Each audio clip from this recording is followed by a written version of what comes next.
अस्सलाम वालेकुम दोस्तों, कैसे हो आप लोग। वीडियो को शुरू करने से पहले आप लोगों से एक दरख्वास्त है। आप में से कोई अगर यूरोप कंट्री का जॉब का तैयारी कर रहे हो या फिर आइडिया है आपके फ्रेंड सर्कल में कोई है तो प्लीज़ उसका एक्सपीरियंस शेयर कीजिएगा, ताकि बाकी मेरे भाई जो जॉब तलाश कर रहे हैं यूरोप कंट्री में मूव करना चाह रहे हैं उनको हेल्प मिले। देखिए, नॉलेज बांटने से इंसान का कभी घटता नहीं है। आप जितना नॉलेज दोगे लोगों को, अल्लाह ताला आपको उससे ज़्यादा देगा। तो प्लीज़ अगर आपके पास सोर्स है या जानकारी है तो आप एक्सपीरियंस को जरूर शेयर करना। वीडियो के डिस्क्रिप्शन में मुझसे कांटेक्ट करने के लिए मेल आईडी और व्हाट्सअप नंबर मैंने मेंशन करा है, आप मुझे मैसेज कर सकते हो। अब बात करते हैं आज की जो अपडेट है उसकी। देखिए, हुरूब को लेकर के एक बड़ा अपडेट आया है, हुरूब और कफाला को लेकर के। सऊदी अरब में कई मेरे ऐसे भाई होंगे जिनके ऊपर हुरूब लगा हुआ है, चाहे आप कफिल से भागे हो या कंपनी में काम करते हो, भागे हो या ना भागे हो। अगर हुरूब लगा हुआ है और आप सोच रहे हो कि आपको कफाला लेना है कोई और कंपनी में, तो देखिए आपको ये भी पता होना चाहिए, मिनिस्ट्री ऑफ ह्यूमन रिसोर्स ने ये बताया है कि जिस भी शख्स के ऊपर हुरूब लगा है और उसके ऊपर अगर फ़ाइन है इकामा को लेकर के कोई, तो ये सारा जिम्मेवारी उस वर्कर के ऊपर रहेगा। जो नया कफिल में ट्रांसफ़र लेगा वो कफिल को पे करना पड़ेगा। अब नया कफिल तो पे करेगा नहीं, वो बोलेगा तुम पे करो। इसका मतलब घूम फिर के आपके ऊपर जिम्मेवारी आ जाएगी, आपको पे करना पड़ेगा, क्योंकि जो पुराना कफिल रहेगा आपका वो मसूल नहीं रहेगा, वो बिल्कुल भी जिम्मेवार नहीं होगा अगर आपके इकामे पे कोई फ़ाइन है और आप पे हुरूब लगा हुआ है। देखिए, ये चीज़ मैं इसलिए बता रहा हूँ क्योंकि कुछ दिन पहले एक अपडेट आया था कि सऊदी अरब में जितने भी वर्कर काम कर रहे हैं, अगर उनका इकामा पे कोई फ़ाइन है और वो कफाला लेना चाहता है तो इकामा का जितना भी फ़ाइन है वो पुराना कंपनी को पे करना पड़ेगा। लेकिन अगर हुरूब लगा हुआ है तो फिर पुराना कंपनी को पे नहीं करना पड़ेगा। ये दोनों में जो डिफरेंस है उसको समझ लीजिए और अपने दोस्तों तक भी ये वीडियो को जरूर शेयर कीजिएगा, उनको भी जरूर बता दीजिएगा। इसके बाद एक अपडेट सऊदीजेशन को लेकर के आया है। देखिए, बहुत सारे सेक्टर में सऊदीजेशन हो रहा, नो डाउट आप लोग भी देख रहे होंगे। बड़ा अनाउंसमेंट किया है मिनिस्ट्री ऑफ ह्यूमन रिसोर्स ने। सिविल एविएशन का जो सेक्टर है, उड़ान मंत्रालय का जो सेक्टर है, जहाज वाली, पायलट वाली, ये सब सेक्टर में, उसमें भी अब सऊदीजेशन का टारगेट सेट कर दिया गया है। पहले 4 प्रोफेशन के बारे में बोला गया है जिसमें सऊदीजेशन होगा। कौन कौन सा प्रोफेशन है? Air controllers, airman, ground movement coordinators and को पायलट्स। ये 4 प्रोफेशन है जिसमें पहले सऊदीजेशन किया जाएगा।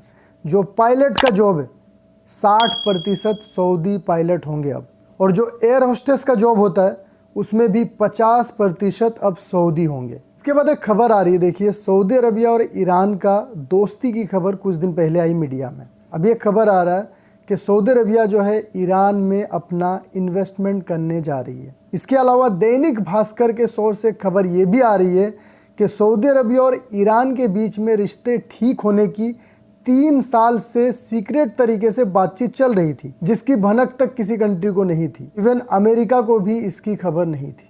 इसके बाद एक खबर मिनिस्ट्री ऑफ हज एंड उम्राह की तरफ से आया है। देखिए, हज रजिस्ट्रेशन जो है वो स्टार्ट है, चाहे आप सऊदी के अंदर हो या सऊदी के बाहर हो, रजिस्ट्रेशन के लिए आप अप्लाई कर सकते हो। मिनिस्ट्री ऑफ हज एंड उम्राह ने ये कहा है कि जो लोग वैक्सीनेटेड हैं, फुल्ली वैक्सीनेटेड, वही हज कर सकेंगे। इसके अलावा जो लोग हज नहीं किए हैं उनको फर्स्ट प्रायोरिटी दी जाएगी। अब देखिए, हज करने को लेके कई लोगों में डाउट भी रहता है। जो लोग फैमिली विजिट वीज़ा पे सऊदी अरब में हैं या फिर बिजनेस वीज़ा में, टूरिस्ट वीज़ा में आकर के सऊदी अरब में हैं, क्या वो लोग हज कर सकते हैं? तो देखिए, मैं आप लोग को बता दूं, हज करने के लिए आपको स्पेशल हज वीज़ा लेना पड़ता है। जो लोग सऊदी अरब में ऑलरेडी हैं, जिनके पास इकामा है, रेसिडेंशियल आईडी प्रूफ है, वो लोग यहाँ के रेसिडेंट हैं, वो लोग हज कर सकते हैं। लेकिन जो लोग विजिट वीज़ा पे आए हैं, फैमिली मेम्बर आपका, वो लोग हज नहीं कर सकते। लेकिन हो सकता है कुछ लोग बोलेंगे भाई कि मेरा फैमिली जो है विजिट वीज़ा में आके हज की है। तो देखिए, अगर हज की भी है तो वो इल्लीगल है। आप हज करने जा रहे हो इल्लीगल तरीके से, इसका क्या मतलब मेरे को समझ में नहीं आता। वहाँ पे अगर पुलिस पकड़ लेता है ना तो फिर आपको यहाँ से डिपोर्ट किया जाएगा। एक खबर मिनिस्ट्री ऑफ कॉमर्स की तरफ से आया है। देखिए, ये बताया गया कि फरवरी महीने में महंगाई जो है 0.4% घटी है सऊदी अरब में। आप लोग इस पे क्या कहना है कमेंट करके बताइएगा। इसके बाद एक बड़ी खबर आ रही है। देखिए, सऊदी हुकूमत तुर्की को जो है सपोर्ट के लिए, तुर्की का जो सेंट्रल बैंक है वहाँ पे $5 बिलियन जो है ये लोग डिपॉजिट कर रहे हैं। आप लोगों को पता ही होगा कि तुर्की में पिछले दिनों भूकंप से बहुत ज़्यादा तबाही मची, तो सपोर्ट के लिए ये अमाउंट जो है सऊदी के तरफ से तुर्की को दिया जा रहा है। इसके बाद एक मेरे भाई ने सवाल करा था मेरे को कमेंट में कि विज़िट वीज़ा पे आकर के क्या वो सऊदी अरब में जॉब का इंटरव्यू दे सकते हैं, तलाश कर सकते हैं। तो देखिए मैं आपको बता दूं, विज़िट वीज़ा में आकर के बिल्कुल आप सऊदी अरब में जहाँ चाहे घूम सकते हैं, कोई दिक्कत नहीं है। सिर्फ आप जॉब नहीं कर सकते, काम नहीं कर सकते। काम के लिए अगर कहीं पे इंटरव्यू वगैरह चल रहा है तो बिल्कुल आप अपना CV बायोडाटा दे सकते हो। फिर अगर आपका सिलेक्शन हो जाता है तो आप यहाँ से जाओ, वापस आने के समय वर्क वीज़ा लेकर के सऊदी अरब आ सकते हो। उसके बाद आप काम करो। सिर्फ काम आप नहीं कर सकते सऊदी अरब में, बाकी घूमने के लिए या फिर जॉब तलाश करने के लिए कोई पाबंदी नहीं है। एक बड़ी खबर UAE से आ रही है। दुबई हुकूमत ने एक अनोखा अनाउंसमेंट कर दिया है। देखिए, रमज़ान में रिमोट वर्क को लेकर अनाउंसमेंट किया है। दुबई का जो फेडरल अथॉरिटी है, मिनिस्ट्री का जो टीम है, मिनिस्ट्री ऑफ ह्यूमन रिसोर्स, जिस तरह से सऊदी अरब में है, सेम इसी तरह UAE में भी है फेडरल अथॉरिटी। तो ये हुकूमत ने ये कहा है कि 70% मिनिस्ट्री के लोग रिमोटली काम करेंगे, यानी घर बैठे काम करेंगे रमज़ान में, और जो 30% लोग होंगे वो जाएंगे ऑफिस में जाकर के काम करेंगे। तो मेरे ख्याल से ये बहुत बड़ा रिलीफ है। और ऐसे भी दुबई जो है जाना जाता है हमेशा कुछ नया करने को लेके। याद रखिए, जो लोग प्राइवेट सेक्टर में काम कर रहे हैं, गैर मुल्की लोग काम कर रहे हैं, उनके लिए ऐसा कुछ भी अनाउंसमेंट नहीं हुआ है। इसके बाद एक खबर बहरीन से आ रही है। देखिए, बहरीन हुकूमत ने 4 लोगों को गिरफ्तार किया है। ये 4 लोग बहरीन का जो करंट का लॉ, रूल्स वगैरह है, ये सबको क्रिटिसाइज करते थे। उसमें कुछ बदलाव हो इसको लेकर के वो लोग सजेशन देते थे, जो कि अरब मुल्क में अलाउड नहीं है। देखिए, जितने भी मेरे गैर मुल्की भाई यहाँ पे काम कर रहे हैं, मैं आपको बता दे रहा हूँ कि अरब देशों का निज़ाम बिल्कुल अलग है, यहाँ का कानून बिल्कुल अलग है।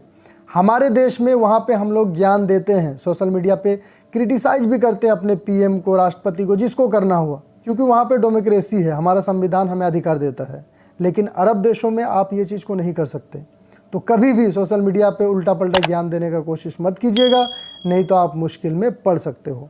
तो इस वीडियो में फ़िलहाल इतना ही। उम्मीद करूँगा वीडियो इन्फॉर्मेटिव रही होगी। चैनल पर नए हैं, सब्सक्राइब कर लीजिएगा। वीडियो को देखने के लिए बहुत बहुत शुक्रिया।